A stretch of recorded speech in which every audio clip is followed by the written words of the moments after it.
ചേട്ടാ, ഞാനൊരു അത്യാവശ്യ കാര്യം ചോദിക്കാൻ വേണ്ടി വന്നതാ. അത്യാവശ്യ കാര്യം ചോദിച്ചോ? എന്തോ? നിങ്ങൾ ആ കിഴക്കലെ ബീനേനെ കൊണ്ട് സിനിമയ്ക്ക് പോയായിരുന്നോ? കിഴക്കയിലെ പോയായിരുന്നു. പോയായിരുന്നോ? ആ അയ്യോ, ഇങ്ങനെ എന്നെ ചതിച്ച് എന്നോട് വിശ്വാസവഞ്ചന കാണിച്ചു.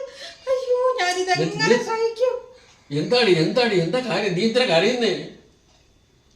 നിങ്ങൾ ഈ ചതി കാണിച്ചിട്ട് എന്താ ചെയ്തെന്നോ? എടി, നീ പറഞ്ഞതുപോലെയല്ലേ ഞാൻ ചെയ്തിട്ടുള്ളൂ. എന്ത് ഞാൻ പറഞ്ഞു? നീ പഴയ കാര്യങ്ങൾ മറന്നുപോയി. അത് ഞാനാണോ കുറ്റക്കാരൻ? എന്ത്? ഈ കല്യാണം കഴിഞ്ഞ സമയത്ത് നീ എൻ്റെ അടുത്ത് ഒരു പ്രധാനപ്പെട്ട കാര്യം ആവശ്യപ്പെട്ടിരുന്നു. എന്താണെന്നോ? നീ ഒരുപാട് സ്വപ്നങ്ങൾ മനസ്സിലുണ്ടെന്നും അത് യാഥാർത്ഥ്യമാക്കാൻ ഞാൻ എപ്പോഴും നിന്റെ കൂടെ ഉണ്ടാകണമെന്നും നീ ആവശ്യപ്പെട്ടു. അത് ശരിയാ. നമുക്കൊരു വീട് വേണം, കുട്ടികൾ വേണം, അങ്ങനെ പല പല സ്വപ്നങ്ങൾ മനസ്സിലുണ്ടോ എന്ന് നീ എന്നോട് പറഞ്ഞിരുന്നു. അത് ഞാൻ പറഞ്ഞു. പക്ഷെ ഇവളെ കൂടി സിനിമയ്ക്ക് പോകാൻ ഞാൻ പറഞ്ഞില്ലല്ലോ. അതാ ഞാൻ പറഞ്ഞു വരട്ടെ. കഴിഞ്ഞ ആഴ്ച നീ എൻ്റെ അടുത്ത് എന്തോ പറഞ്ഞത്? ഞാനും ബീനയുമായിട്ട് സിനിമയ്ക്ക് പോയതായിട്ട് നീ സ്വപ്നം കണ്ടു എന്ന് നീ പറഞ്ഞില്ലേ? അത് സ്വപ്നല്ലേ?